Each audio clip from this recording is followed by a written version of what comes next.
Hello and welcome.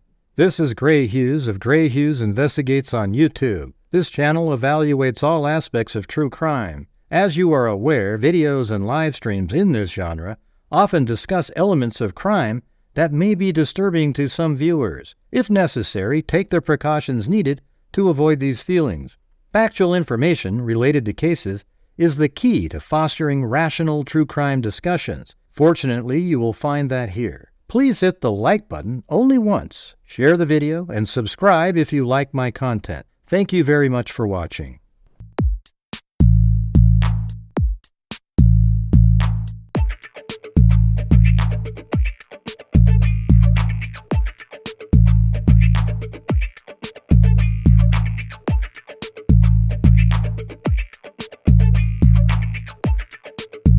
Huh?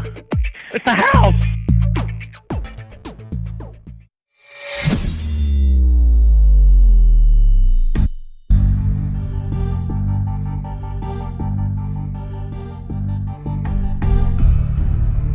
What's going on, freaks?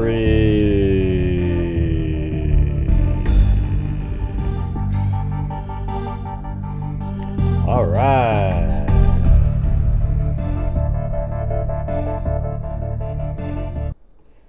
All right.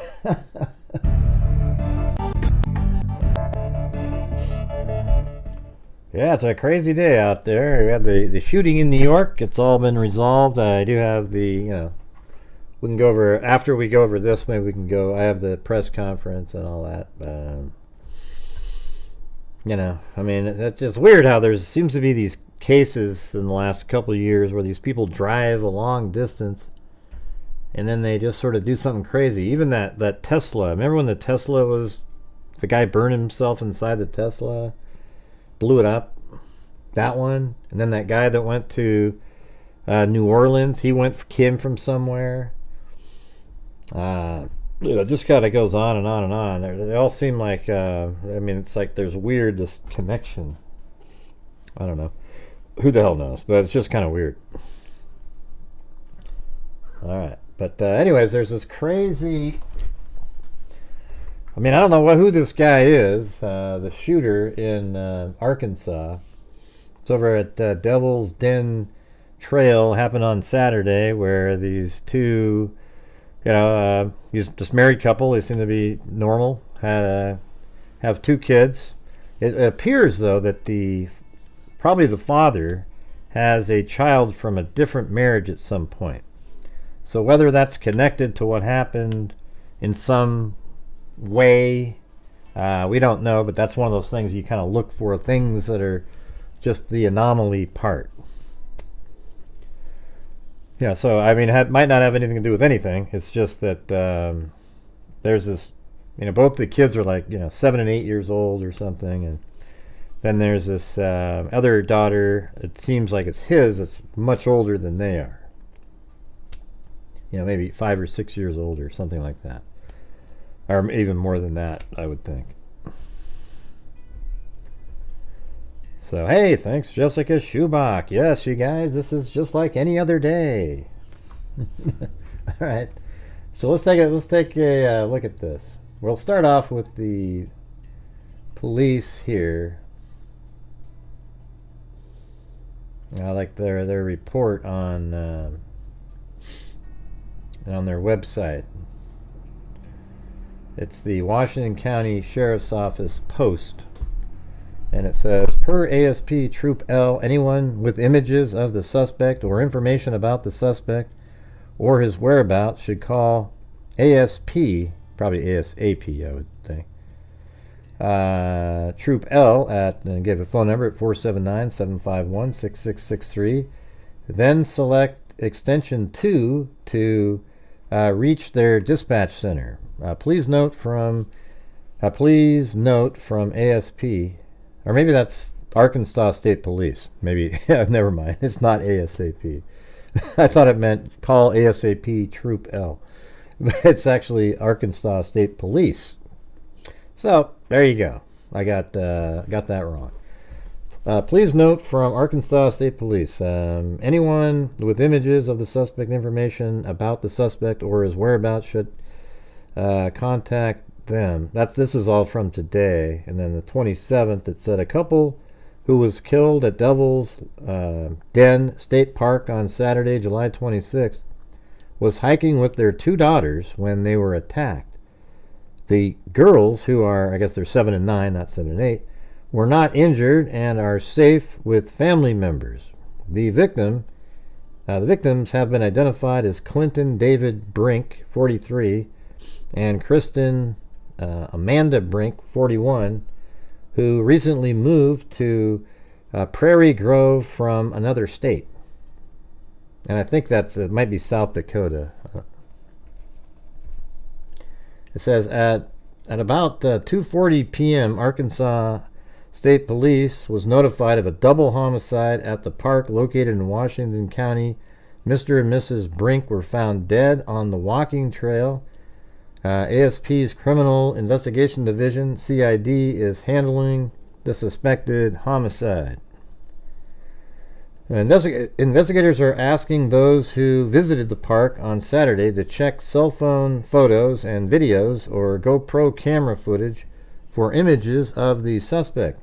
They are also asking residents of the area surrounding the park to notify ASP if they have access to security and game camera footage. The area of the park where the incident occurred remains cordoned off and secured by law enforcement. The park is located in a remote and rural area where the terrain is rugged, vegetation is thick, and there is no cell phone service. On Saturday, July 27th, they issued an update description of the suspect after receiving additional information. So I guess they called into some show. Let's see, I guess it's called Hidden Killer Podcast. Information. Investigators now believe he was wearing a long sleeve shirt with sleeves rolled up rather than a tank top, or originally reported. The suspect is an unknown white male with medium build. He was wearing dark pants, a dark ball cap, and sunglasses. The suspect had a black backpack and was wearing fingerless gloves. He was seen driving towards a park exit in a black 4-door sedan. The suspect vehicle may be Mazda with a license plate covered by electrical or duct tape. I mean, that's crazy, right? It may have been traveling on State Highway 170 or State Highway 220 near the park. Anyone with images of the suspect information about the suspect or his whereabouts should contact Arkansas State Police Troop L at 479-751-6663. Investigators urge anyone with photos or video to not post footage on social media, as this may inadvertently jeopardize the investigation. Right, like he might go, "Ooh, that's what they say I look like. Now I'll wear this and shave and do these different things." Sheila Lewis, Secretary of Arkansas Department of Parks, Heritage, and Tourism, issued a statement saying, "We are deeply saddened by the tragic events that occurred, yada, yada, yada. The safety of our visitors and staff is our highest priority." So they have a lot of law enforcement presence at the park. And, like, here's the park. It's pretty crazy. Like, whoever, there's 360-degree video on every single piece of the trail. You can kind of see how, sort of in the middle of nowhere, I mean, not this one's a road, but if we go to the actual paths that they were on, like, there's a trail there, the Devil's Den Trail right here.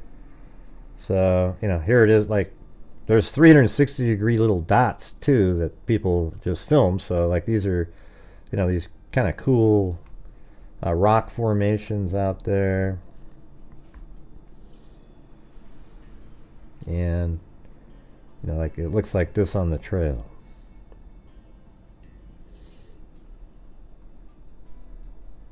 It's a little bit old photograph there, but there you have it. It's 2019. They just didn't use a very good camera. So there you go. And that's what it looks like there.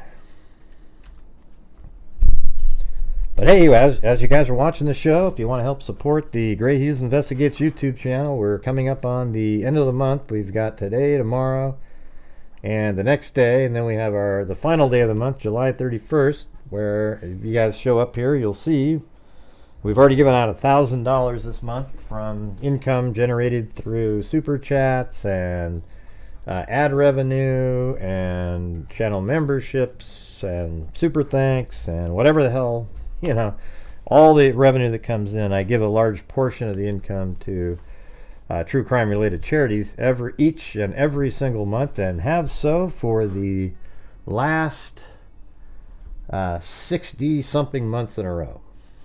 All right, so there you go. Hey, thanks, Lish Smith. I think it's more like 70 months in a row. This is so it's 5 years and then another, so 67 months.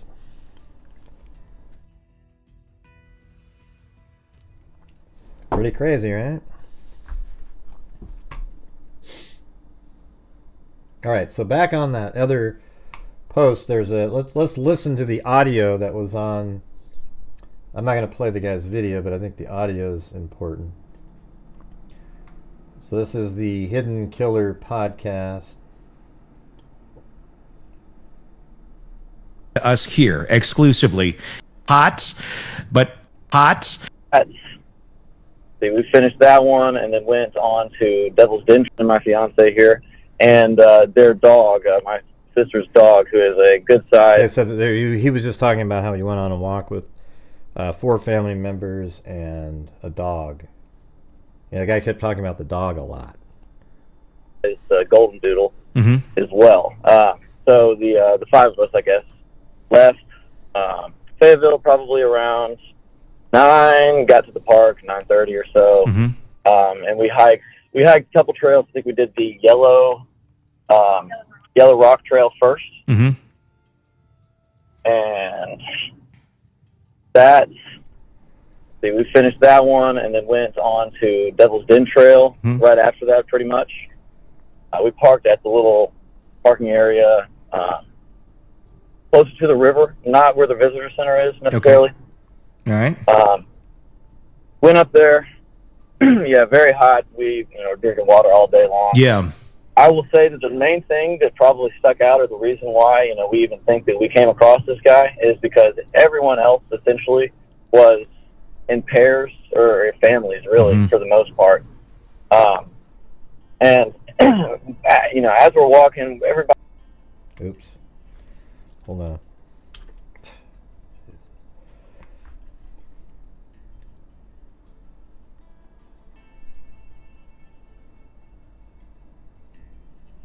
Or families, really, for the most part. And as we're walking, everybody's pretty slow moving, and it's hot. It's a little dangerous out there, right? So everybody's slow moving. This guy was head down and full steam ahead, I would say, right? Not really taking in the nature Sure. at all. And at this point, we were probably on the section of the trail near the caverns. Okay. We had passed the little ice box, and we're going through the cavern section there. And he just came speeding by us. I think my sister was out in front, and she turned around and looked at me, and he kind of side-eyed all of us as he walked by, So really intensely. did he come up from behind you, or was he coming towards you? He was coming straight towards us. I'm not sure why that matters at all, but let's see. We've got the. I'll show you where we donated last night. Somebody asked. I'm not sure how you. I mean, didn't you watch the show or? So here's what we donated. This is one of the ones we've given them over $20,000. So they we listen. RAIN operates the National Sexual Assault Hotline. Online.rain.org, and in Spanish they have that. Educating the public, improving public policy, sharing expertise. I think they also test backlog of assault kits. I don't want to say the actual term. But yeah, I mean, they do all kinds of stuff. They're basically sort of an anti-violence against women support organization. Right. All right. Okay. I mean, we saw him coming a good minute off. I mean, and there's also two directions of the trail, right? Mm-hmm. So you can kind of pick which direction you want to go. We went down rivers. We went down the riverside first, Mm-hmm. and then came up. So I guess we went more. We were going east. No, we were going east. Sure. And kind of looped around and finished west.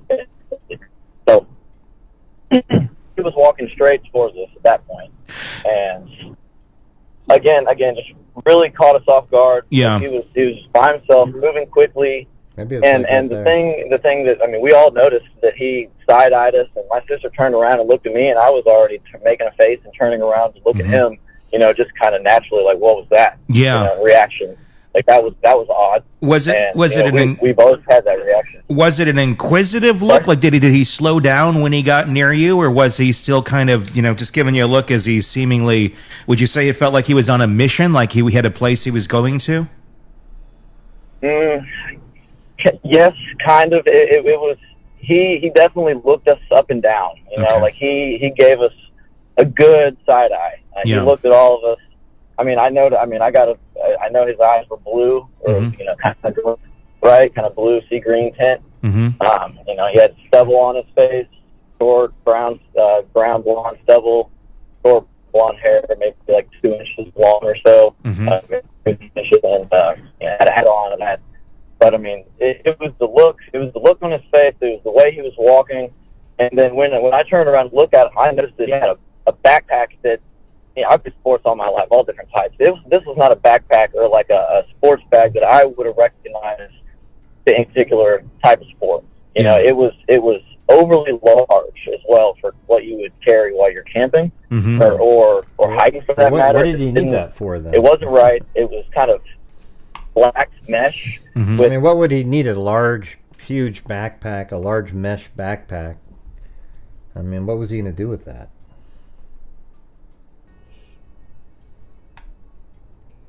It was kind of half mesh, half vinyl plastic material, and I just never really seen one like that, and that caught my eye for sure. And I just think that was kind of one thing that I noticed and made me kind of turn around and look at him like, what is he doing? And my sister is a little bit more, I don't know, emotionally intuitive than I, and she was like, I did not like his energy or anything like that, and that was weird. She immediately turned. I mean, that is interesting that the sister of this guy right here immediately was like, God, that guy was weird. They felt the negative energy from him. I mean, I guess we're, so assuming that's the right person. You know what I mean? But feels like it. I mean, it's pretty creepy, though, to have that feeling, and then it turns out that, I guess they'll tell you here in a minute, they find out when they got home that there was a killing there right around an hour, reported an hour after they had left, and they thought, man, that must be the guy. Turned around to tell me what was, try to talk to me about what was that. So you had mentioned the facial features. You said some stubble. Did you say blonde hair or brown hair? It was like dirty blonde, blonde, kind of in between, right? Dark blonde, light brown. Was he wearing a hat at the time? Hair.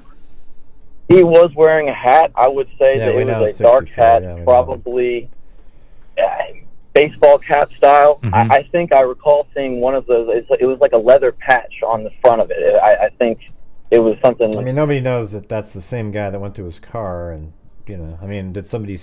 They just saw him on the trail, and then all of a sudden there's a car with tape over it. Was there other people that linked the same look to the vehicle? Because their description of him was different earlier. Something along those lines. I could see it was like a patch or something like that on the very front of the cab. How tall would you say the man was?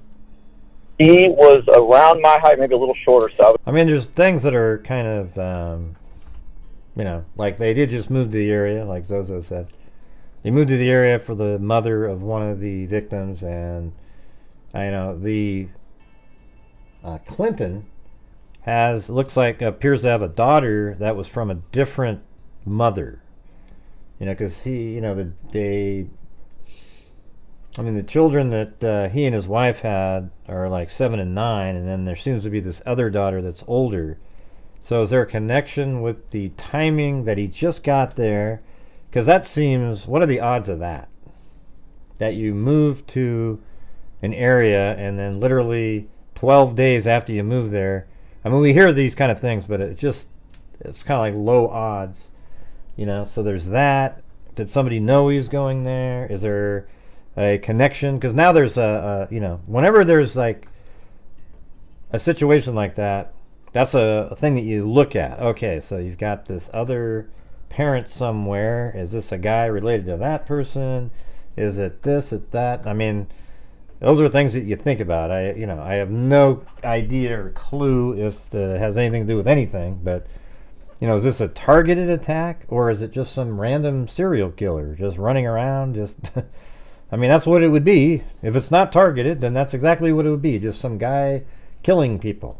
Because I guess he started killing the husband, and then the mother ran off, took the kids away and put them somewhere, hid them, I guess.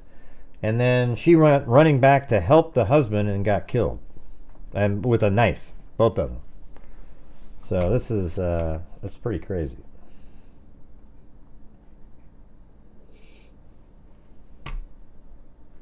I would go 6 foot to 5'10", somewhere in that range, most likely. Like, what kind of build are we talking about on this guy? He a little stocky. Okay. Not super thin, but definitely not fat. So kind of just average. A good stocky build. Okay. Yeah. I would consider myself quite a thin, tall guy, and he was much wider than me. Right? Did you know? Did he have anything? Like, did you notice a knife on his body or anything? I wonder if that was in the pack. What did you see? Did you see anything physically on him other than what he was wearing? I did not see anything in his hands. Mm-hmm. It looked like he was kind of grabbing the, like how you hold on to a backpack when you're walking. He was holding the sides, the straps, as he was walking by us. I did not see anything, if he had anything in his hands or not. But I tell you, it looked like he had something in his backpack. I mean, you could tell that there was weight in the bottom of the bag. It was just, it looked like it had weight in it. And I turned around to look at him. How busy were the trails yesterday? I mean, just for perspective here for folks, today we're at 105 degrees with the humidity. So yesterday was very similar. It's a very, very hot. Maybe he got spotted doing something. Maybe somebody saw him doing something there. Maybe the husband and father saw it, and then, the husband and wife saw it, so then he killed him. And then maybe he couldn't find the kids. I don't know, but what the hell was he doing with the backpack? Hey, thanks, Alley Cake. Yeah, they're Trump supporters. That has nothing to do with why they were killed. It's I've seen their pages. The father has MAGA hats, and now people are like, "Oh, good, wow, now they deserve to get killed." Yeah, because they had that's garbage, right? So they had had those hats on and everything. It's Arkansas, for God's sakes, and they came from South Dakota, maybe, and I'm sure that's the same situation. All right, let's see. Hot day out there. Was there a lot of people on the trail? There was. We were passing people. I don't think there's 1,000 people there. I think there might be 300 or 400. We got that same Bart Simpson haircut thing. Every 5 to 10 minutes, easily. Passing someone passing us going the other direction. We were, again, you can go either way on the trail. So we were passing people. People are coming against the grain. Lots of families. That's the predominant thing, right? Is a bunch of parents, lots of kids, lots of couples. Obviously, the four of us are a couple. Lots of dogs as well. A lot of dogs out on the trails in general. Which makes us very odd for this to take it being hot. For this to take place in the middle of a Saturday in a very busy trail on a very busy day. That's what makes it all the more odd. It seems that this this would happen in a place like this, the odds of getting caught are fairly high. Obviously, they now know some information about him. Were you aware of anything that was amiss while you were out there? Did you find this out after you'd already left? No, yeah, we didn't find out until this morning. Actually, we were going to eat breakfast, and my fiance was looking on Facebook, and we saw just a repost of a post that the sheriff's department had made, announcing that there was a double homicide at Devil's Den yesterday afternoon. We were like, what? Yeah. We left the park at 1:30, and it says that they were reported at 2:30. Yeah. I mean, it would have happened probably around the time. Go ahead. Sorry, I was just going to say, I think too, what was so intriguing was as soon as we saw that post, I feel like I didn't notice the man as much. I had the dog strapped to me and was just trying to kind of focus on that. But sure. All three of them said, "Do you remember that man?" And we had no idea a description of him yet. We had no idea what trail it was even on. So I think as we uncovered and found out more, it's like, oh man, this is definitely the person that we interacted with, and this is definitely the time frame where we were walking right past him as he went up to this couple. I mean, we interacted with multiple families as we were walking these trails. We interacted with families that had GoPros like on them walking around, and so we all looked back at all of our photos, at all of our videos to see if we could find anything. But it's so eerie to be so close to evil. Oh God, yeah. I mean, I totally hear you.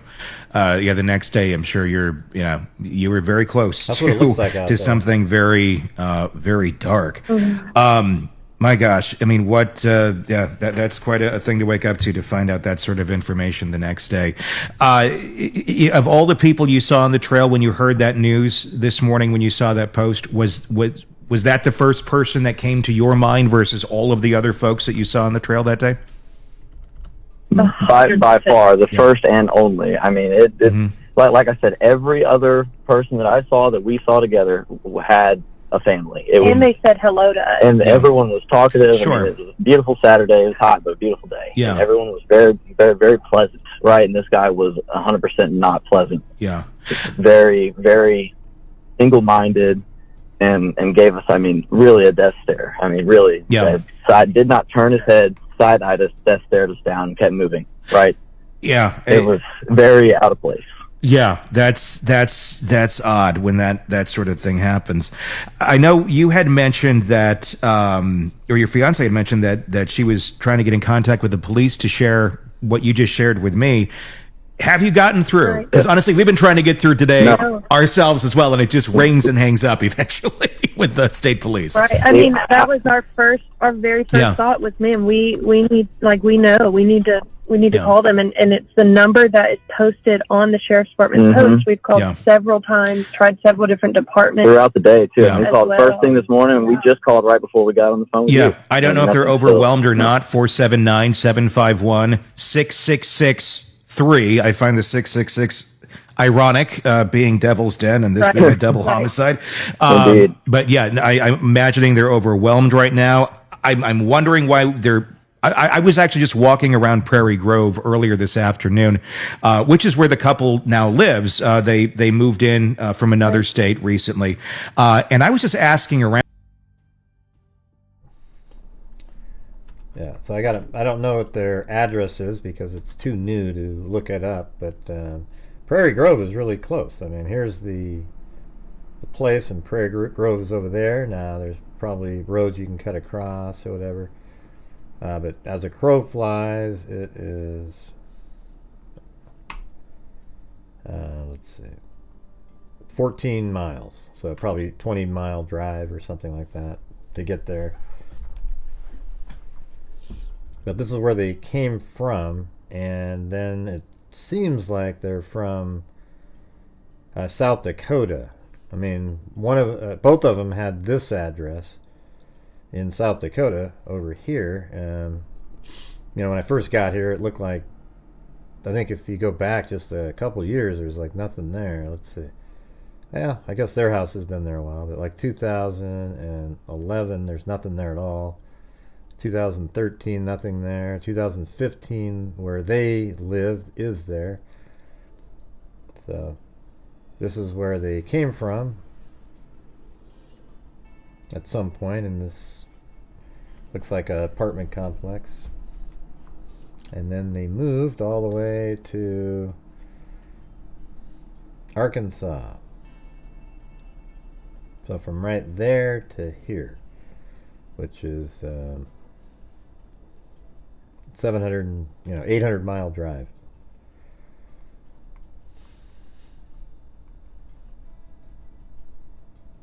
Around. There's several little antique stores down there, and I was like just asking the folks, the clerks and such, like, hey, did you hear about this? And surprisingly enough, no one really knew about it, which I was kind of surprised to hear about 24 hours into this, that nobody in a town right where this took place, that this was a thing, considering the suspect is at large. I don't know if it's just bad messaging or what, but I found that to be interesting, that folks are unaware right. of And this. I read several comments. I can't stop thinking about it since we've read about it. Mm-hmm. So just keep diving into it. There are several people who are concerned with the speed Mm-hmm. of reporting and just of like let's get it out there, the blast. Yeah. I've had to search for a lot of things and for a lot of information, and unfortunately, with the suspect. Yeah, and so that sounds like the police finally talked to these people because the updated information matches what they said in this interview here. Still at large. Yeah. I don't think that is the best way to go about it, is to have to search for it. I agree. There needs to be more information out there. That's why we're jumping on it too, right here, and we're going to just keep pushing it out Which is there. why we felt inclined. We've been itching at this all day. Yeah. We were who we're going to talk to about this, because obviously, I mean, we believe 100, 99% that we walked right in front of this guy, right across his path to whatever on earth he was thinking of doing, I'm sure you did. From what you described, that very much describes the man that the authorities are putting out there. Right. Well, you guys, as soon as they put. Man, I would have kept them on for a lot longer and try to get every little piece of detail, like really go, like, hey, let's start over again now. What do you really remember about his clothing? Can you really just, think about it more, try to get every little detail, like how there was a leather patch on the front of the hat. Maybe there's more things like that. Put out a secondary description of him. I mean, he had on the gloves, the fingerless gloves. I know we've been talking about that all day, that he had those on. No, I have They not. said he had on sunglasses, but I think they were on his cap when he passed us, because that's like a big description. I saw his eyes very vividly. Like, he definitely did not have sunglasses on. They might have been on his hat. Like I said, I saw the patch. So if you were to, and I'm sure hopefully at some point here you can get in contact with authorities, or we can get them in touch with you. Would you be able to give like a description, like to a facial recognition artist that could maybe? Do you think you could work with them to give that good of a description from what you believe you saw? That is possible, but I mean, honestly, our other witnesses, my sister and her fiance, are actually artists.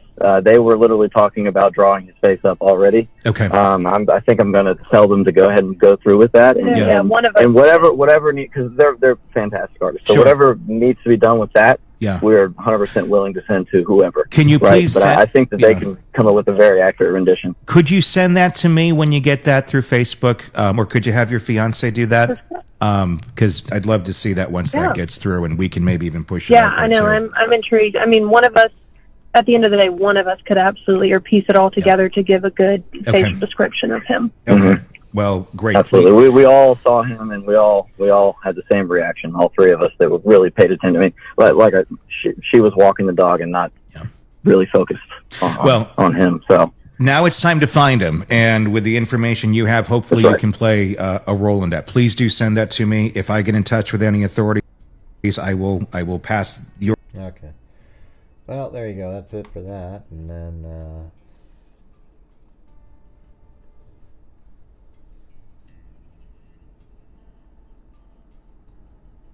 no, you're not allowed to say it. I just showed it to you on the screen. All right. Anyways, here we go. Let's go through some of these. The FBI is helping Arkansas State Police in the investigation by providing additional manpower and specialized resources, according to Jessica Franklin, agency spokesperson. Thanks for letting me know about the sketch, though. It's easy to find. Arkansas State Police has said the suspect is a white man, but has no other identifying characteristics. Well, they do now. Police believe they know what the suspect was wearing. Devil's Den on Saturday. He had a long sleeve shirt with the sleeves rolled up, dark pants, a dark baseball cap, sunglasses, a black backpack, and fingerless gloves. But hey, guys, we're doing a show. We're getting creamed again. We're currently at 1/12th of a nightly goal. And every time we try to touch another case, this is exactly what happens. So if you're watching and you like to support the channel and you like the fact that we can cover other cases, I would appreciate the support no matter what we cover. It's a weird how it's almost like it's almost like you guys are trying to tell me something. Gray, forget these other things, man. We can only do Koberger and the big ones because when you do something else, it just goes. It's wild. Anyways, police believe they know what the suspect was wearing at Devil's Den on Saturday. He had a long sleeve shirt with the sleeves rolled up, dark pants, a dark baseball cap, sunglasses, a black backpack, and fingerless gloves. Well, if he had dark sunglasses on, or he had sunglasses on, how do you have a picture of his eyes and everything in the sketch?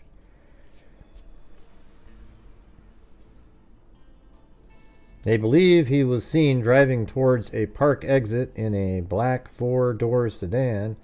It might have been a Mazda with a license plate covered with electrical or duct tape.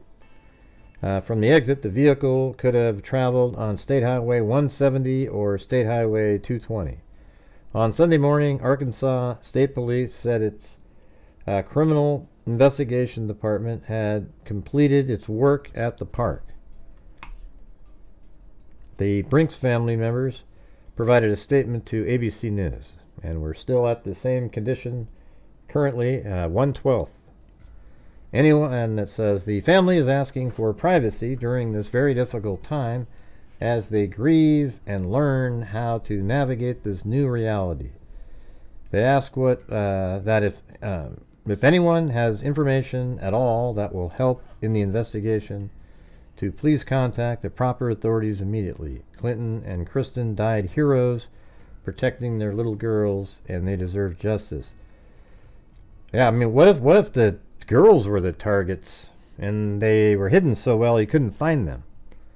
I mean, I don't know. You can't put the little girls in his backpack. I mean, that's ridiculous. But what the hell was he doing there? Right, but they said he was wearing sunglasses, so I'm not really sure. Yeah, he said his eyes were light blue or green. He said blue or green. He said something like that. So I don't know how that was possible.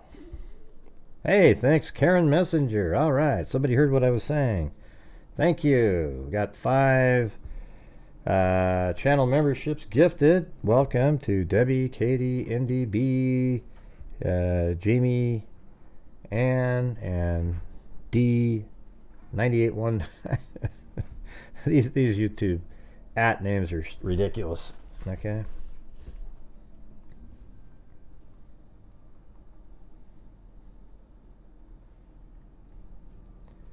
A double homicide 1,200 miles away has left the community of Miles City in deep sorrow. So, where's Miles City? Is that in... Hold on. That must be where they're from. Right before that. Oh, okay. There was one... They had an address in Montana, too. So it wasn't South Dakota. They did have an address over there. I didn't think that was the one, but... so here's Clinton's Ben Verified right here. Yeah, I know it's Montana. I just went there. Big Just, it's like people just are so quick to the draw. So there it is right there. That's obviously, see, that said 2018, and the reason I picked the other one is South Dakota was July 2022, but obviously, because, well, I mean, I guess it's not obvious. It could just be that that was a place they lived for a long time, and they remember them. But this is a place right here.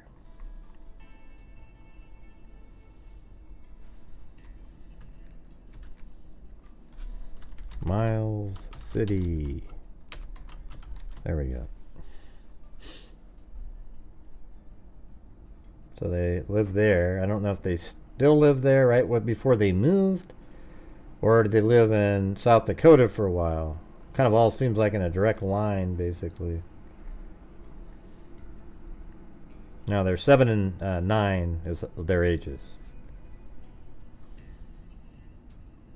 At least that's what the news said. I don't know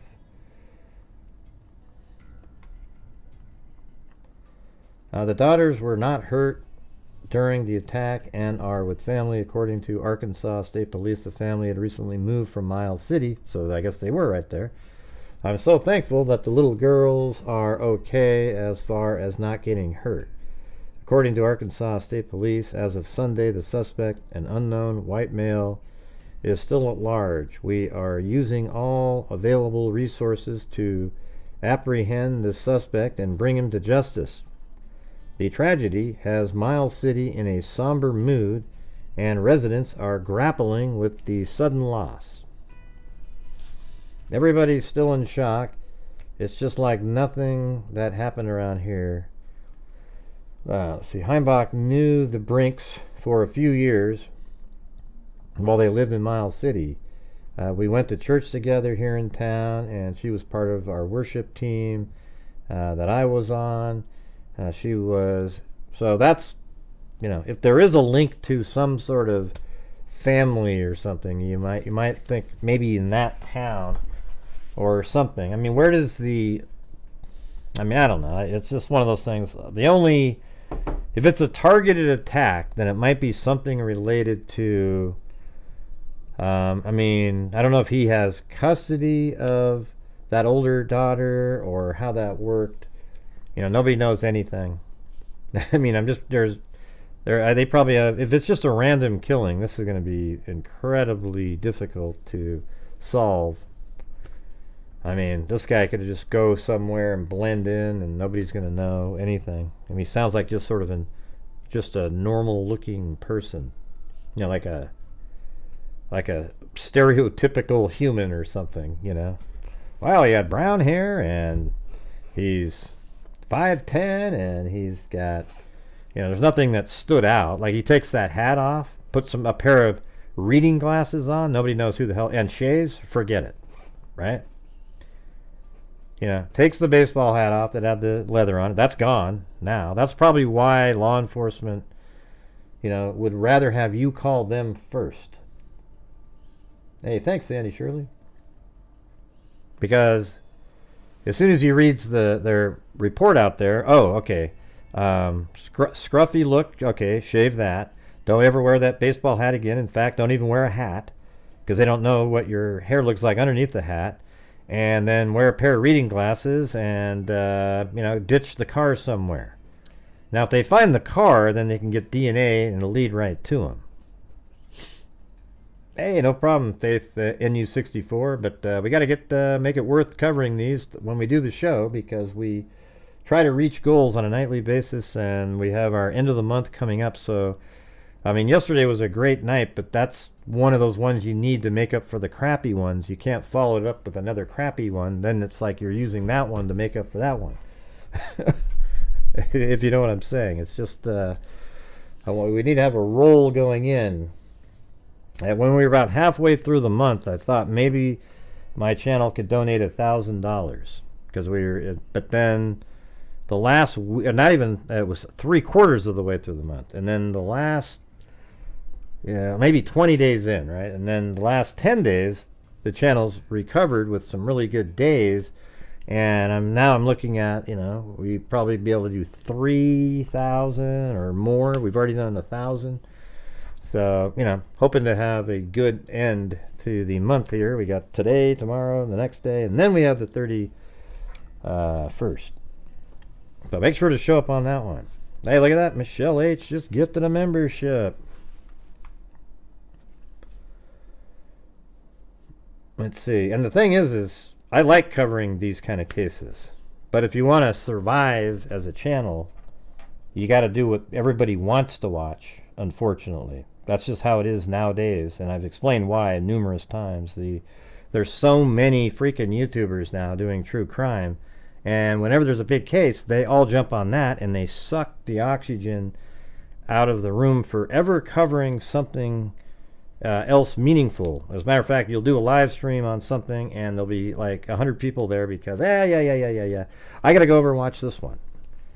And that's just the reality that is the true crime world right now. And there are people that will show up here anyways, but not the masses. Like, 3, 4, or 5, if I get 400 people, that's great. But when you have 100 people, you can't survive. This doesn't work. That makes sense? Just telling you guys the reality. That's how it is, and it sucks. Let's see, we went to church together here. We're just a total loss, and we're going to miss them. All right. So we got that. That was from the hometown. And then this is the Daily Mail. They usually have extra stuff in there. They're about 90% accurate. Not that that's good, but... Oh, yeah. It's crazy. There's all these, like, attorneys and stuff, and you always wonder, how come they're doing this on YouTube instead of being an attorney still? If you were that good, wouldn't you still be doing that? Let's see. A husband and wife were killed while hiking with their 2 young daughters at an Arkansas state park over the weekend, sparking a frantic search for the murderer. Clinton, 43, and Kristen Brink, 41, were found dead at around 2:40 on Saturday on a remote and rural trail at Devil's Den State Park in Arkansas. State police say the terrain is rugged, and we just showed you it's pretty crazy out there. Vegetation is thick, and there is no... And the thing is, I wanted to do my show earlier, but there was like 3 different people doing Koberger Lives, and I don't think anybody would have showed up here. Except for the regular freaks that are always here. You know what I'm saying? That's just the reality.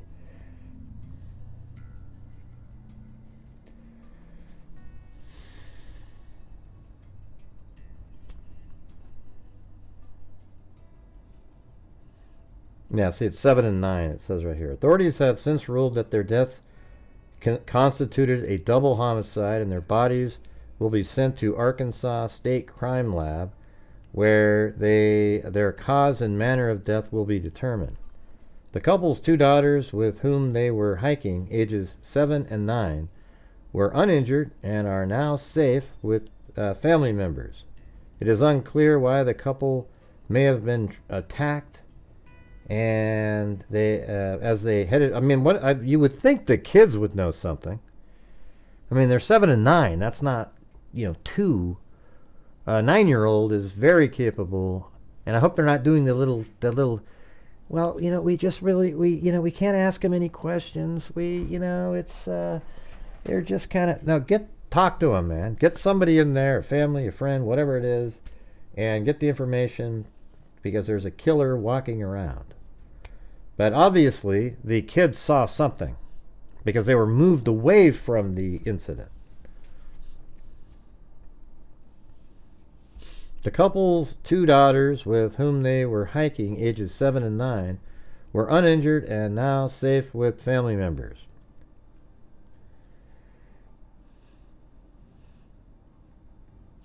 It is unclear why the couple may have been attacked, as they as they had recently moved to the state, according to police. The public Facebook profiles show they had previously lived in Montana. Right, but there's also the most recent address listed as South Dakota, so I don't know what that was. We are deeply saddened by the tragic events that occurred at Devil's Den State Park. Shea Lewis, the Secretary of Arkansas Department of Parks, Heritage, and Tourism, said in a statement. Our hearts are with victims, loved ones during this incredibly difficult time. She continued, noting that the safety of our visitors and staff is our highest priority, and we are working closely with the Arkansas State Police and various law enforcement officials as the investigation continues. Police also said they are pursuing all leads and are working with state and federal authorities to track down the suspect. They have also cordoned off the trail as the investigation continues. It's a night filled with massive lulls. It just goes on and on. We're currently at, 1/5 of a nightly goal. We are using all available resources to apprehend the suspect and bring him to justice, Arkansas State Police Colonel Mike Hagar told 5 News Online. The suspect has been described as a white male with a medium build, wearing a long sleeve shirt with the sleeves rolled up. Well, he's not going to wear any long sleeve shirts. He's not going to, he might have rolled up. I don't know what he was wearing. He rolled up the sleeves, but whatever is mentioned here, he's not ever wearing any of that stuff again. He was also carrying a black backpack with him. That backpack is long gone at this point. Following the murders, the man was seen driving towards a park exit in a black 4-door sedan, possibly a Mazda, with duct or electrical tape covering the license plate. That's a risky move, wouldn't you say? What if there was a park ranger there? They would have pulled that guy over in 1 second, seeing that. It's almost kind of idiotic. It would just happen to work. That's the thing. It's a Brian Koberger move.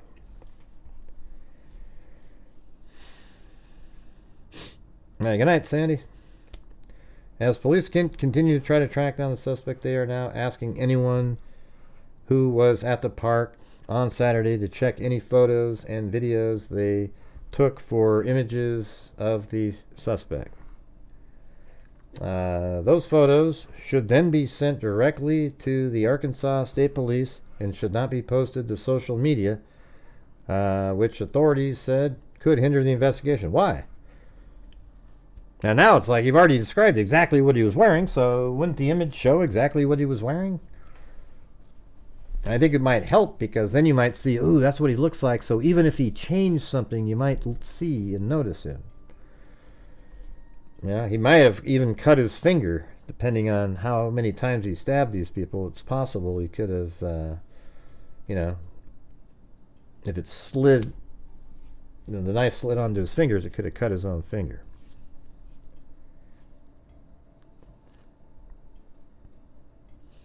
In the meantime, the area of the park where the murder occurred remained closed off and secured by law enforcement on Sunday. The park's website noted that all trails are closed until further notice.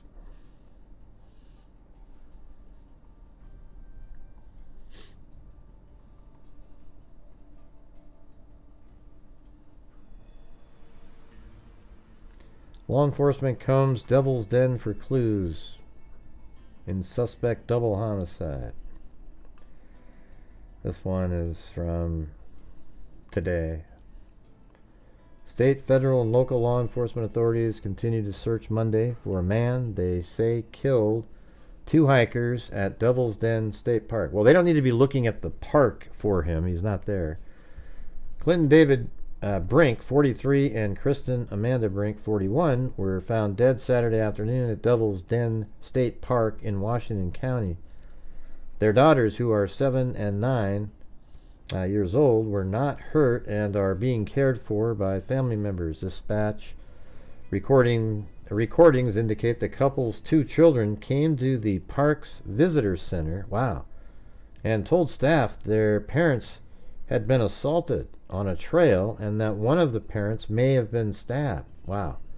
So that means This is what that means, is they saw the father get stabbed, and then the mother whisked them away, and then the mother went back, and they did not see that stabbing, and then they went to the visitor center and reported that, but they don't know what happened to the mom at that point. So that's new information right there that we didn't have. State troopers later found 2 bodies on a trail, according to radio traffic. Wow. Officials described the suspect. Maybe we should try to find that. Officials described the suspect as a white male wearing dark shorts, a dark ball cap, sunglasses, and fingerless gloves. He was seen driving towards a park exit in a black 4-door sedan with license plate partly covered by tape. Late Monday, the Arkansas State Police released a composite sketch of a man seen in Devil's Den State Park on Saturday. Investigators have asked the public for help in identifying the man so they can question him related to the double homicide. They did not say the man in the sketch was a suspect, only saying he was a person of it. Yeah, right. Right. Like in the Delphi case, the guy on the bridge, he's just somebody we want to talk to. Give me a break. That never works, by the way. The law enforcement thinks it's tricking somebody. Oh, you do? Okay. That's weird. Oh, you just want to talk to me. You're just interested. Okay, hey, yeah, that's me. Yeah, no, nobody's doing that.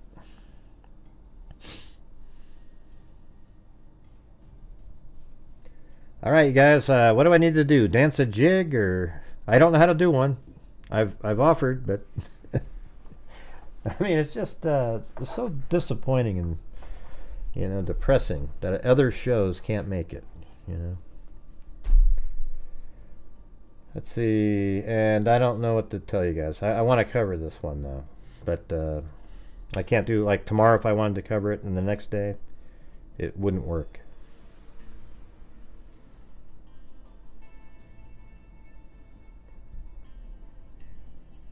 Yeah. Well, I guess he kind of did. He sort of called in. He didn't say that he was the guy in the image. He just called in to see if they thought he was the guy in the image.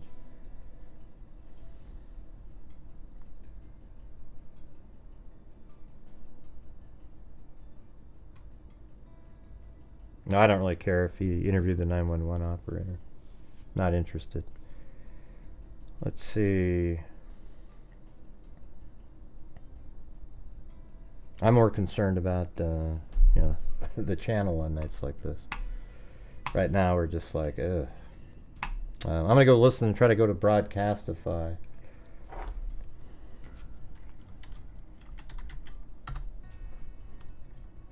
What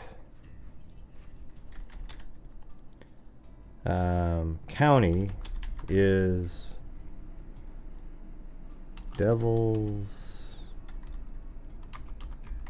Den, Arkansas in?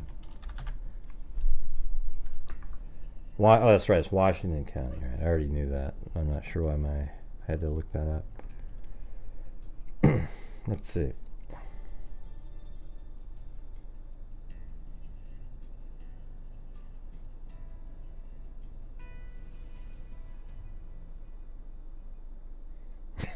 Well, it's not M10 because nobody's taking the initiative to do it. It's not going to happen. It's just another one of those.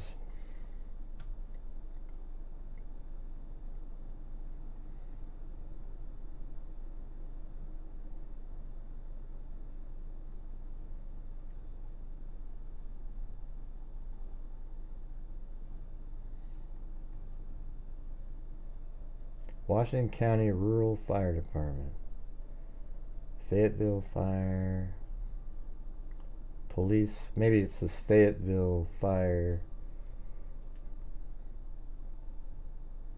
Northwest Arkansas Public Safety. I guess it could be either one of those.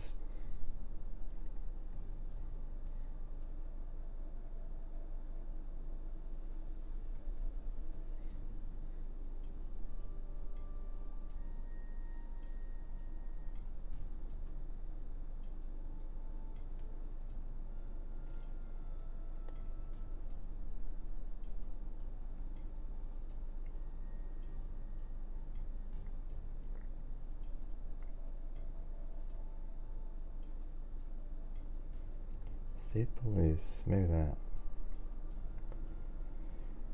And then that would have been the 26th at 2:20. Let's maybe this one we have to listen to. Sure, come medic 1. Medic 1 at destination. Facility, we're coming in non-emergent with a 20-year-old female. And also, I've got both interpreters at each end of the trail blocking traffic from visitors. If you could bring some flagging tape and stuff when you get out here. Thanks, Case. Box 7 to Station 7, 862. Medic 5, Engine 5, allergic reaction, 794 Chateau Avenue, 794 Chateau Avenue, cross of Kennesaw Street and Powell Street, map page 5110. 15 get on scene to visitor center. Medic 4 on scene, visitor center. Proceed. Parker's Ladder 1 Syncom. What channel will we be operating on? 5. We'll be operating on Ops 5. Medic 3 on scene, 1428. Okay. So that ends at 2:28. They said it was like 2:30, right? Might be in this one. Medic 5, Engine 5, allergic reaction, That's an 794 overlap. Chateau Avenue, 794 Chateau Avenue, cross of Kennesaw Street and Powell Street, map page 5110. 15 get on scene to visitor center. Medic 4 on scene, visitor center. Proceed. Parker's Ladder 1 Syncom. What channel will we be operating on? 5. We'll be operating on Ops 5. Medic 3 on scene, 1428. Thanks, M10. And case cracked. Spring, you got any follow-up from Medic 6? Fire call 41 on scene. 405 will have Raspberry command. Elephant's on scene, 1420. Enemy inside the store at the entrance. Go ahead. Were you able to make contact with Will and Jay?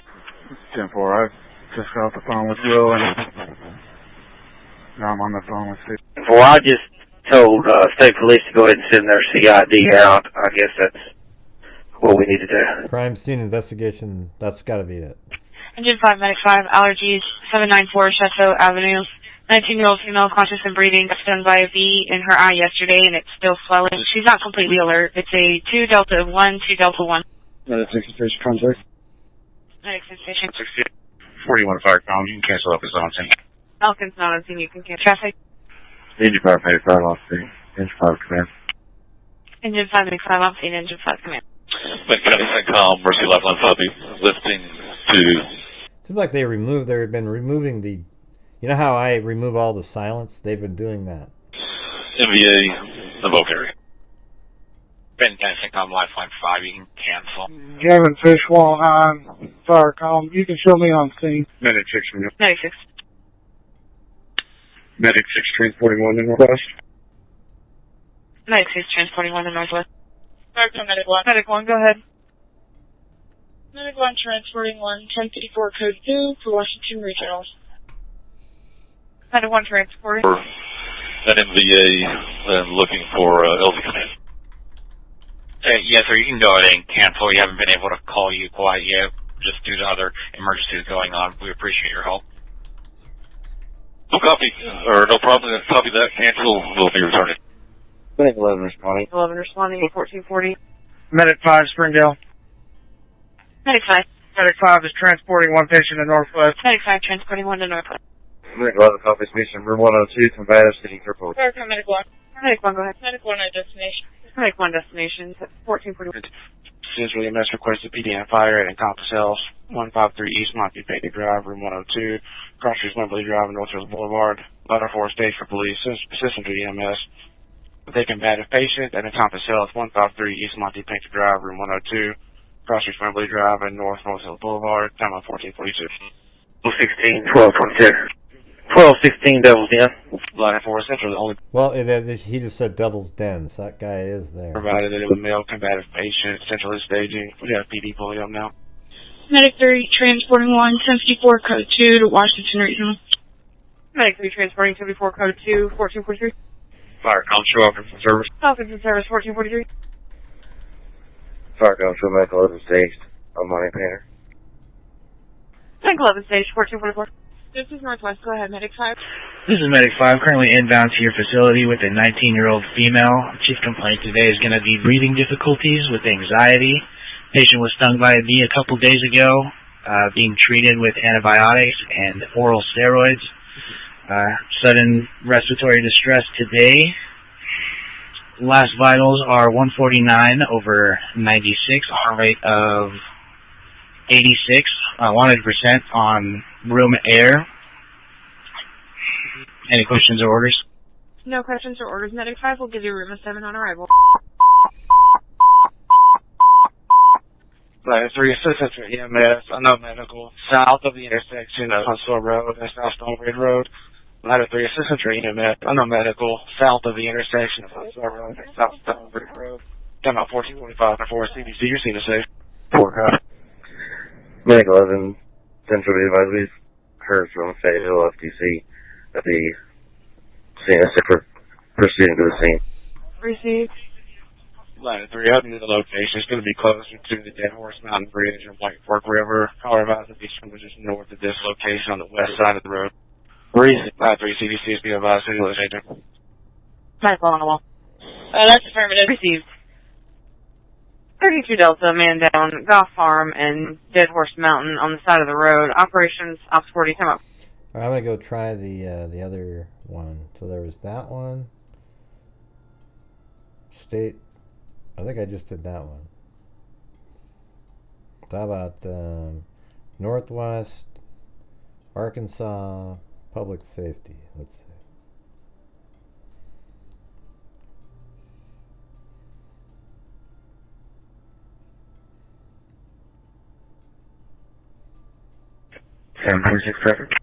Ladder 6, Ringo, we're on scene. You have a patient location.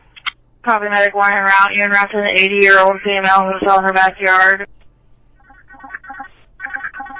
Rescue 2.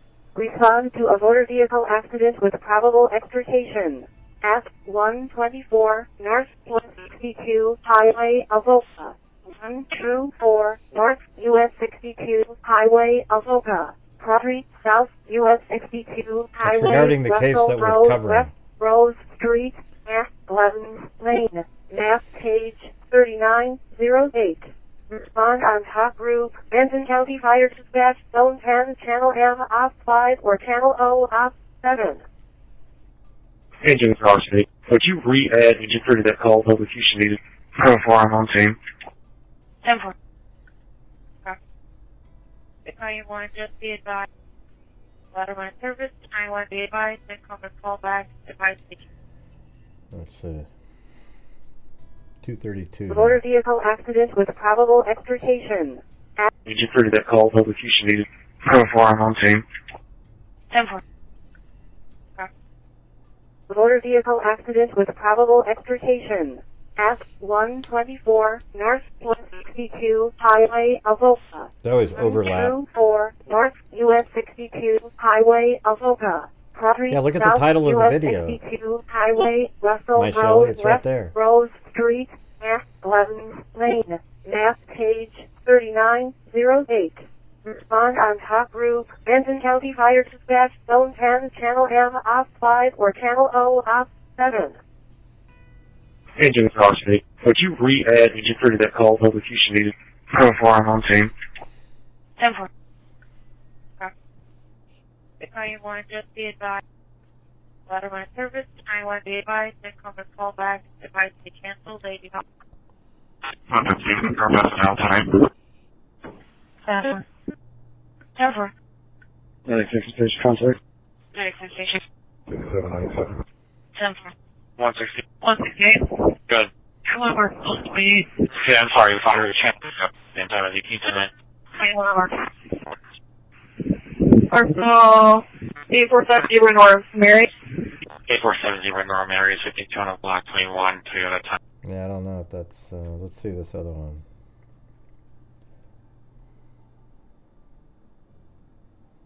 There was. I heard them. Somebody say it was at Devil's Den on one of them.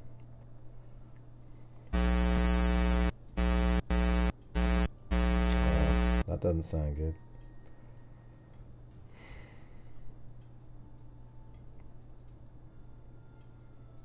Yeah, I mean, this one here seemed to be the best of them, right here.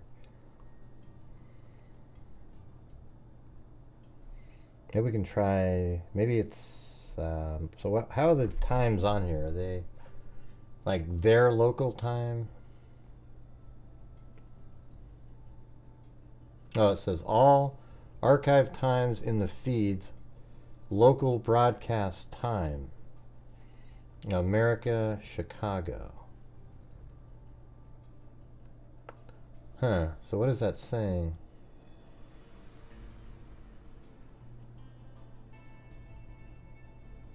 All archive times are in the feed's local broadcast time zone. So this one says American Chicago. I guess that's in the same time zone as Chicago. Like Central, I guess. And they said the incident 911 was called at like 2:30, right?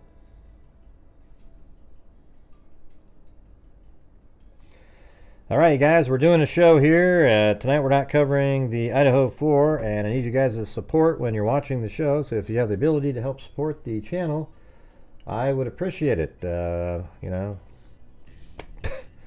I mean, we're just doing the same thing. We're just covering a different case. Alright, so...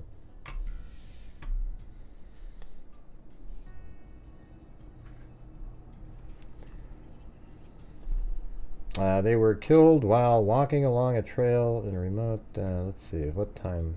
Let's go back to that first post. I think that has it in. Hey, thanks, Forgetful Mandy. Thanks for not forgetting.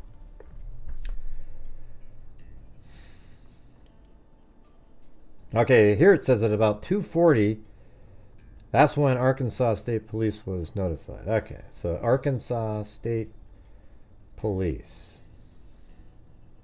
So we're trying to find the broadcastify of that. But when you come in the show, you know, I can't start over the whole case again for you, but it's all, you can go to rewind and watch, and you can also just read in the title and you know what the case is about and the different hashtags and everything, and then you know, see what we're talking about.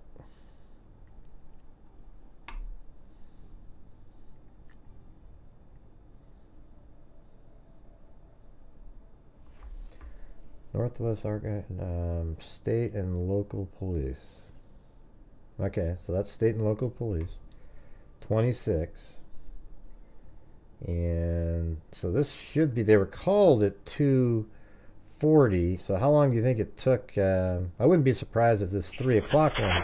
Let's see. 12:22, 12:15. CDC from ladder 3. Go ahead, ladder 3. Ladder 3, go ahead. CDC from ladder 3. Ladder 3, go ahead.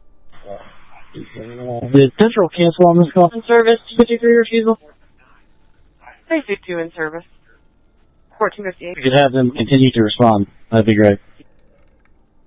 Receive, I'm doing my call. Hey, the ladder 3, this is Central. I'm not supported. Repeat your last traffic. Ladder 3, this is Central. I'm not 40. We're going to send Medic 6 to your location. Just confirming, is it Dead Horse and Golf Farm? Yeah. I mean, people in the comments want to help. You know, that's great. You know, it's just hard to stop a show and go. I mean, you know, the thing is, it's not really incredibly complicated at this point. You know, it's just you got two parents, Clinton and Kristen Brink, who moved from Montana to Arkansas to be closer to, I think, Clinton's mom. I think, and then they were out hiking with their two children, two daughters, 7 and 9 years old, at Devil's. The hell's the name of that? Devil's Den. And while they were walking on the trail, somebody came up and obviously attacked the father first with a knife, and the two daughters saw it. Then the mother took them away and went back to try to help the father, and she got killed with the knife. And the two daughters went to the visitor center and reported that they saw one person get stabbed but didn't know what happened to the other.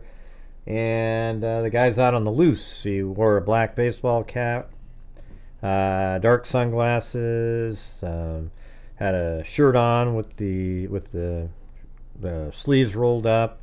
His hat had like a little patch in the front, and I think he had black pants, and he also had a black backpack that was kind of a really large backpack, mesh backpack, etc. So there you go.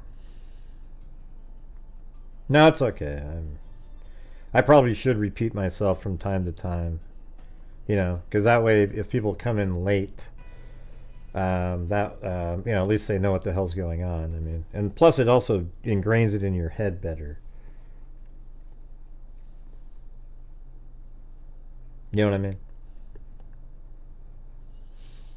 Well, you should have been here, Little D. We went over it.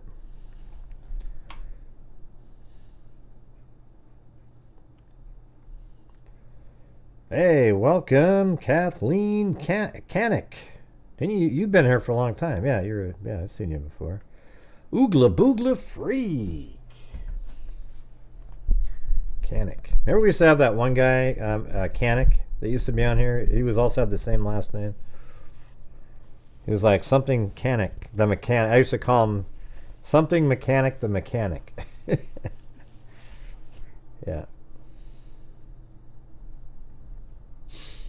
Yeah, I do 3-hour lives most of the time, sometimes 4. Anyways, I was listening. I wanted to listen to where the hell did I go? Right here. That's affirmative. Right, bridge. Receiving.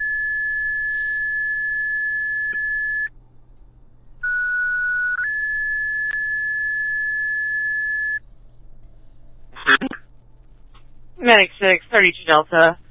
On the bridge, Dead Horse, Mountain, and Goff Farm. Operations up to 40, turn out 1501. Medic 6 responding. Medic 6 responding at 1501. Medic 4, Engine 4, unconscious fainting patient, 2006 Ninth Street, 2006 Ninth Street, cross of Hay Lane and McDonald Avenue, map page 4040. Oh, that's 12, 22, 12, 16. 12, 22, 12, 16. Engine 4, Medic 4, unconscious, 2006 9th Street, 96-year-old female, not conscious. She is breathing. She's not responding well. It's a 31 Delta 3, 31 Delta 3. She is breathing normally. Medic 1's in service. Medic 1 in service, 1506. Medic 1, what's that station? Medic 6, 1, Medic 6 station contact. Medic 6 station contact, 1507.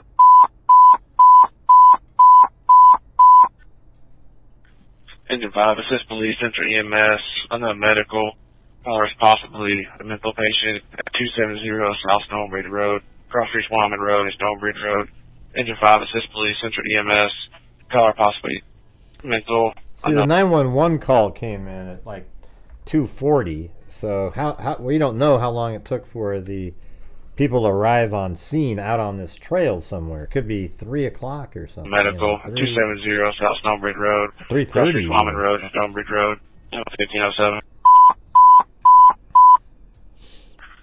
Box 7 to Station 7, 461. Respond to 15377 Smith Ridge Road, 15377 Smith Ridge Road, Cross Street, Whitetail Drive, and Mills Terrace for a false call. Respond on Ops 5, time of tone, 1508. I'm going to bring some water into y'all with the Ranger. What's the best way to get to you guys? I've got Taylor across from where we are, campground area A, in case the UTVs come in that way. That's probably going to be your quickest route. 10-4. Taylor's with me. I'm going to grab some cold water and bring it up to y'all. 10-4, that'd be great.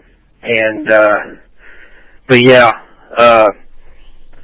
it looks like we're right across pretty much where the campground starts. I believe it's hard to tell. We're so far where I can't see into that way. It's too precious.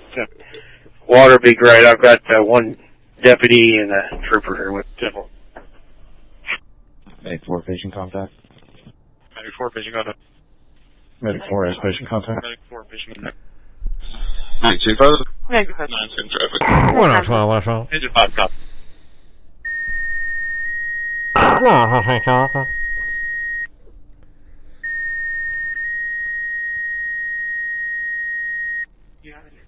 Basic to 26 Bravo, 270 South Stone Bridge in Fayetteville. Stage for police, 1513. Check Congress, 753 responding. 753 responding. Respond on Ops 5. Like, how long does it take to get there from... Mag 10 posted. Yeah. 86 ladder 3. Ladder 3, go ahead. Our patient transport, you ladder 3 in service. Receive Ladder 3 in service 15. CDC is the 5 stage.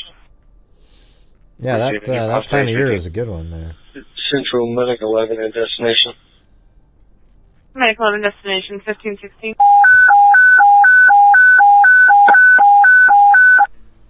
Ladder 6 response for fire alarm activation. The commercial fire alarm smoke detector east door. At Chick-fil-A and MOK 1369 West Martin Luther King Jr. Boulevard, Cross Streets Razorback Road and Stadium Drive. Ladder 6 response for a fire alarm activation. Yeah, I don't know.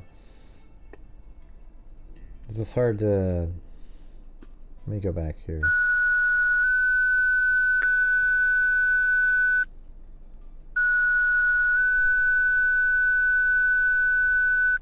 Medic 1, 21 Delta, 281 North Platinum Drive, Apartment 1, Operations Ops 40, come out 13.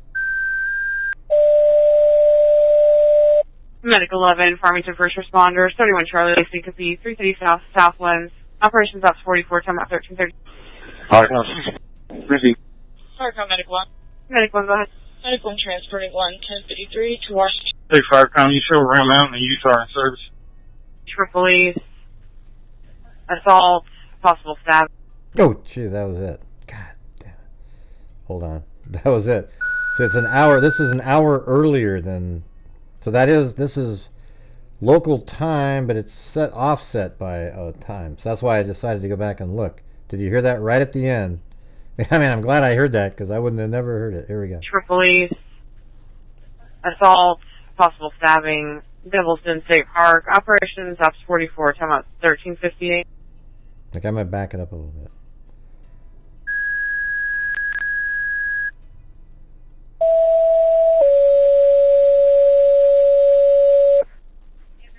Medic 4, Circular First Responders, Stage for police, assault, possible stabbing, Devilston State Park, Operations Ops 44, time out 1358.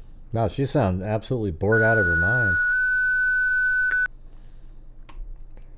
Alright, now this one should have... Firecom Medic 1. Medic 1 at destination.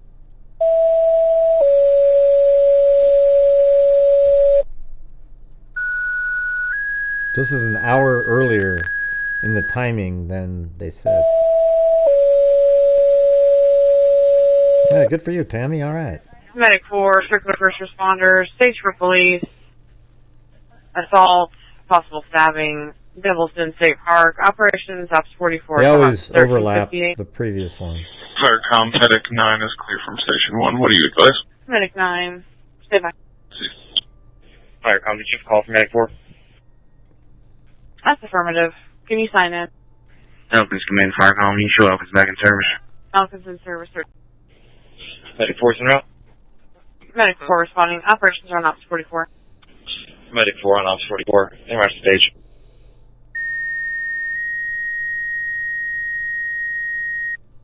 Now, it happened on Saturday, Tammy.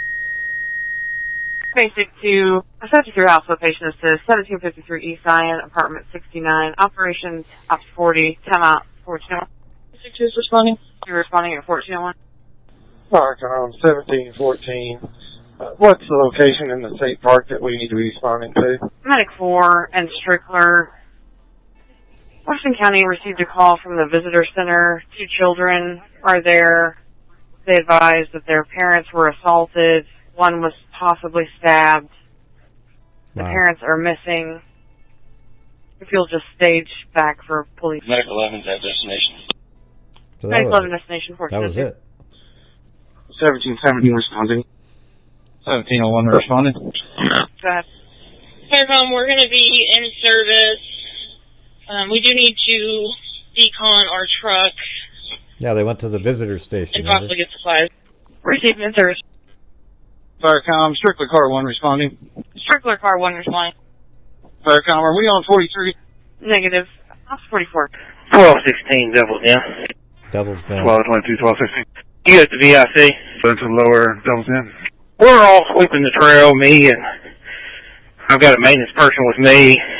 Wow. Interpreters with first aid kits trying to locate the family. Do me a favor and ask them again what the parents' names were and just relay on this channel. 10-4. Steve, I'm 5'5". Do we need to sweep the like closer trails or just stay on the main trail? Cover the main trail right now first. Oh. Copy that. Help. Sweep the main trail first right now. Main trail. Icebox hiking down. Wow, I'm glad I went back and checked these other... Hear yells calling for help.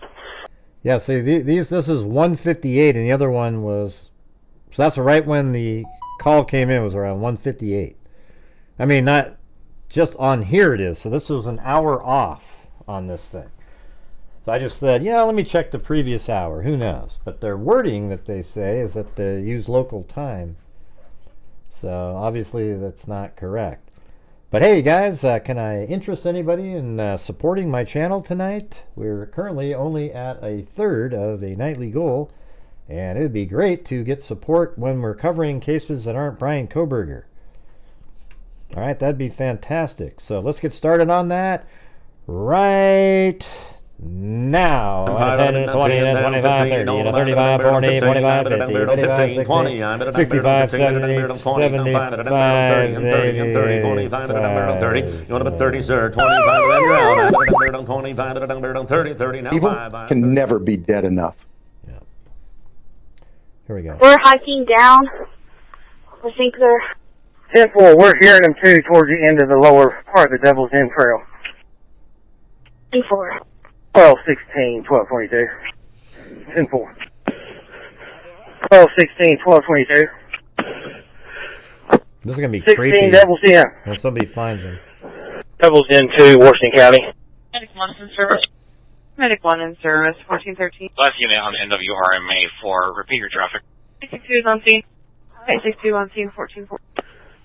1216 to Devil's Den 2 to Washington County SO. No, see, this is a shared channel. You're trying to reach the Washington County Sheriff's Officer, Benton County. Washington County. Copy. I'll let them know how to switch. 1216 to either interpreter. Hey, Jeremy. Trying to relay to the office. So we found the victims down here. They're on the lower Devil's Den Trail. Just a couple minutes. I think I see you right there. I've got. Wow. Well, let's see where that is.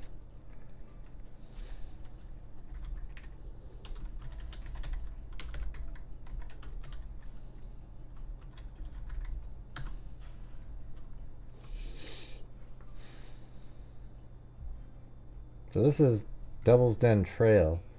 So they might just be like down here along that. See how it's lower? You know? So maybe somewhere right along in here. I'll just say wow, you guys just all jumped right on that.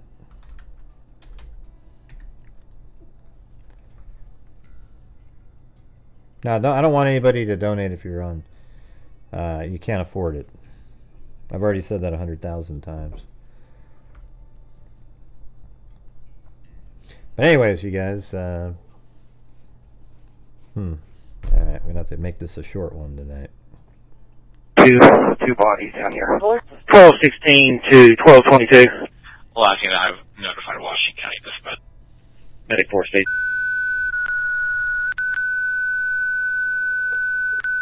Medic 1, 33 Alpha, Encompass Health, Monty Painter, Operations Ops 40, time out 1417. Medic 1 responding. Medic 1 responding at 1417. Medic 9 posted 1417. I mean, it could be anywhere. Medic 1, your patient will be in room here. 112 window, 95-year-old male, needing evaluation after an unwitnessed fall, no reported injury. 1216, 1222. Thank you, Kimberly Gabaldi. Medic 1 on scene at 14. 134 was sitting for. Bengal Squad 3, to Mercy Rogers, patient care report. Back on Medic 11 in service. Medic 11 in service at 1421. 1222, 1215. 1222, 1216. This is Mercy. Go ahead. Good afternoon, Mercy. This is Bingo Property. I'm just giving you a heads up. We're about 20 minutes out from your facility. We're coming in non-emergent with a 20-year-old female. She was swimming in swimming holes here in Bentonville on a rope swing. Took about a 15-foot fall onto some very jagged, exposed rocks. Has 2 4-inch long, about 3-inch deep gashes on her right thigh. Bleeding was controlled on arrival. I'm going to go ahead and say she's probably about a trauma level 1. Just wanted to give you a heads up prior to arrival. She's a GCS of 15, correction, GCS of 15, ANO4. Current vitals are pulse rate of 103, 100% 34 over 71. I'll try and send a Pulsera. Do you have any questions prior to my arrival? Traffic from visitors. If you could bring some flagging tape and stuff. I'll try and send a Pulsera. Do you have any questions prior to my arrival? Witnessed another female who was with the children and asked the witnesses to take the children back to the VIC and then went back to help the friend. I think she's down here with me right now. Wow, that's crazy. Let's hear that again. So the mother, what's DIC? What is that? Bleeding was controlled on arrival. I'm going to go ahead and say she's probably about a trauma level 1. Just wanted to give you a heads up prior to arrival. She's a GCS of 15, correction, GCS of 15, ANO4. Current vitals are pulse rate of 103, 100%. Yeah, I've covered 34 over 71. Times. I'll try and send a Pulsera. Do you have any questions prior to my arrival? Witnessed another female who was with the children and asked the witnesses to take the children back. Wow, that's crazy. So the mother found some other people on the trail and said, hey, take them back.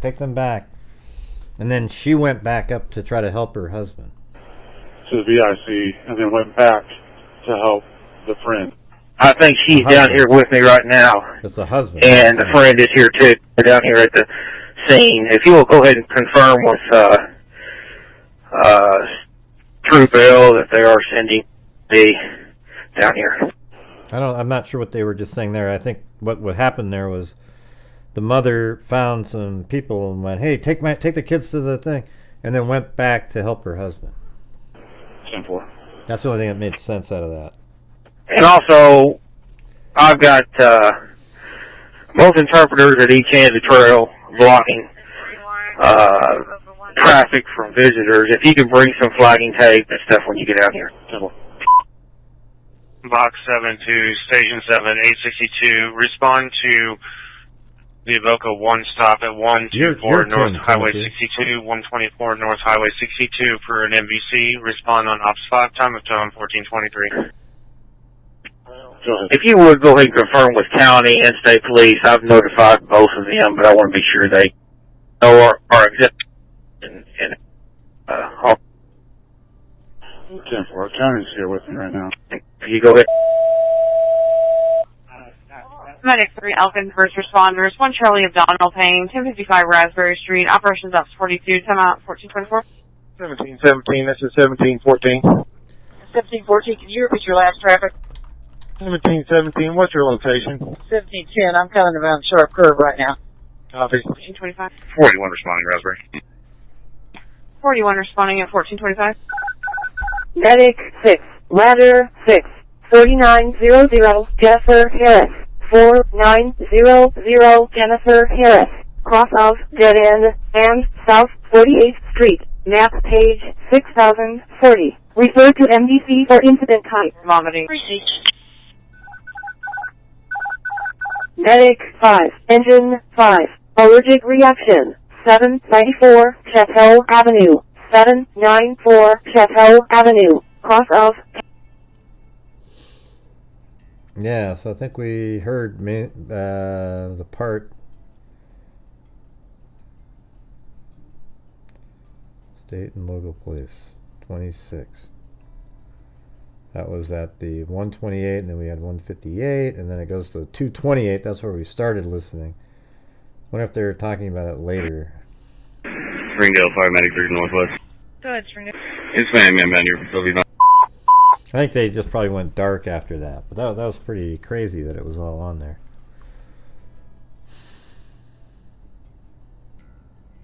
So I did download that one MP3 file.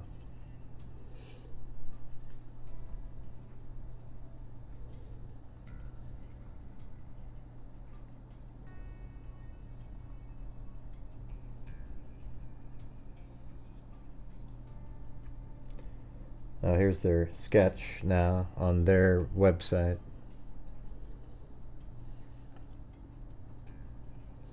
Composite sketch of person of interest.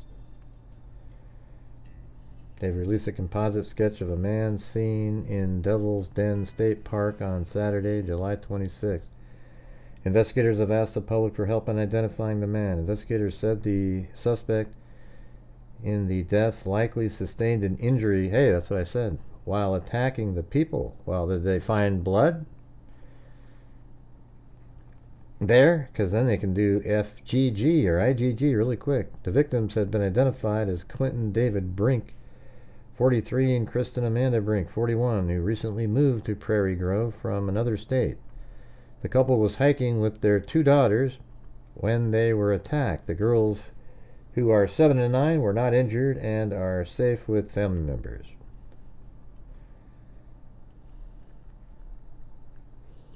Yeah, I mean, if you get blood on the handle and you don't have special gloves, your hand, when you use a knife, often slip and then get onto, especially if it doesn't have the guard like a K-bar has. You know, your hand slips off the knife and cuts. Like if you use like a steak knife or something, you know, that would actually, your hand would slip off the handle and be cut itself. But when you have the guard on there, it kind of protects that from happening.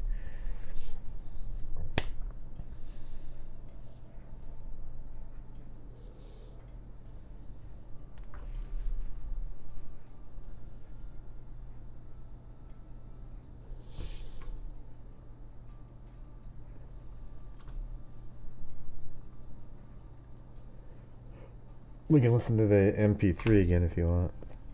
Sure, come Medic 1. Medic 1 at destination.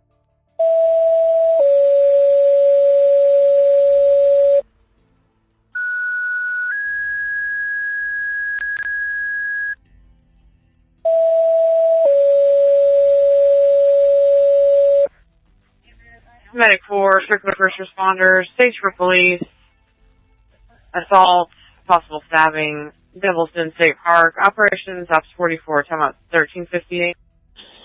Firecom, Medic 9 is clear from Station 1. What do you advise? Medic 9, stay by. Firecom, did you call from Medic 4? That's affirmative. Can you sign in? Falcons come in, Firecom, you show up, it's back in service. Falcons in service, sir. Medic 4's en route. Medic 4 responding, operations are on Ops 44. Medic 4 on Ops 44, en route to stage.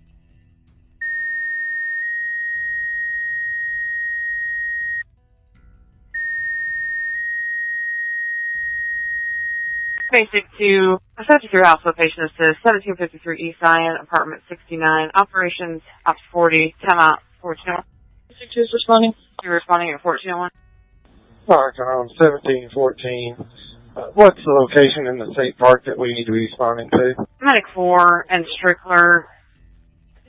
Washington County received a call from the visitor center. 2 children are there.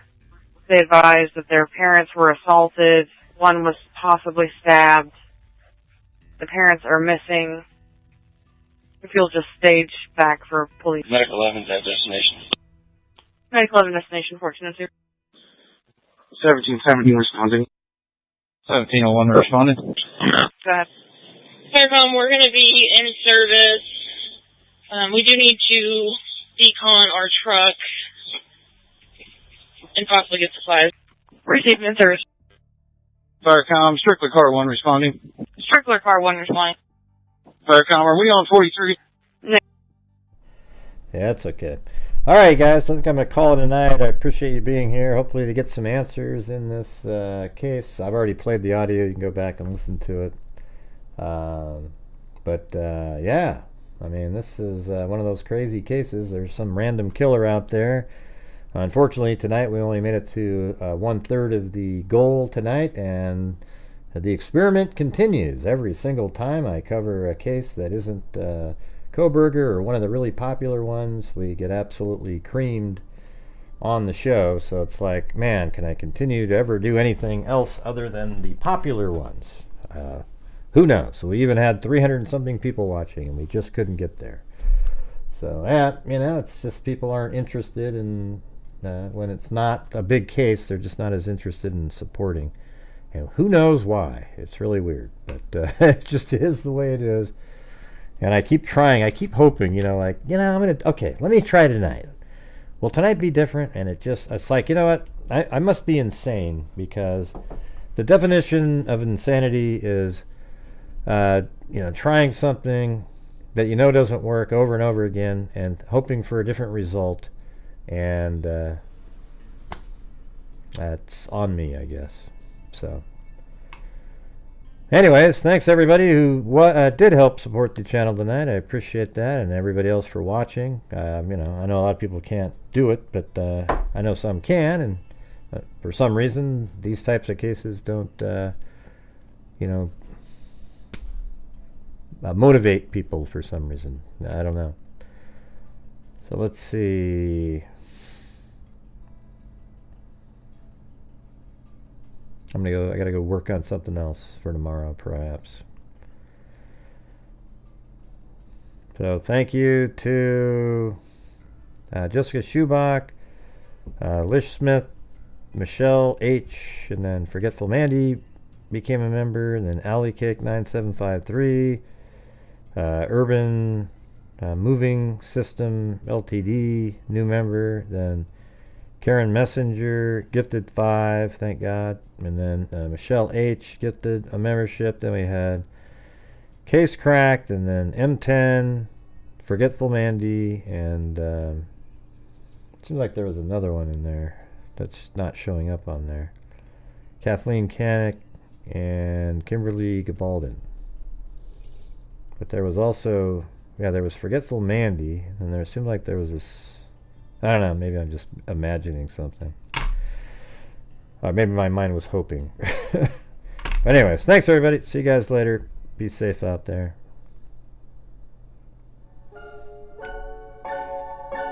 Yeah, I've been doing this true crime thing for quite a while now. And during this whole time, I have not seen one person that is a crime dissector, flag rejector. I'm a certified human lie detector. Gonna get ya on a stretcher if you try and play me like an old projector. Crime sector is my nectar. Professor Grego's gonna give another lecture. Crime collector, freak connector, and I'm always gonna be a pup protector. Fool deflector, interceptor, and I'm meaner than a spectre with a vector on his pector. With all respect, y'all, just remember I've a temper fucking checked ya.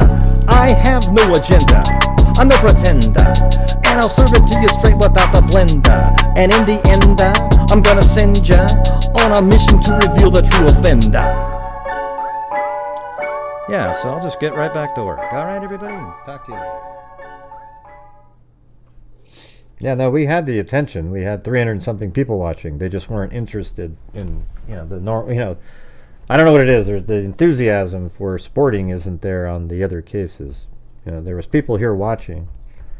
I never get thousands of people watching. I get 300 to 500 most of the time. But when I cover Koberger, I might get 600 or 700. Yeah, no, there's all kinds of documents coming out, Zozo. So that's what everybody's still covering. And I didn't do it tonight. I thought I'd try something else. Just doesn't work. We've tried it 100 times now, and it's just every single night. If I covered non-popular cases for a month, my channel would collapse. I'm just telling you, I've experimented many times already. So anyways, thanks everybody. We'll see you guys later, and be safe out there.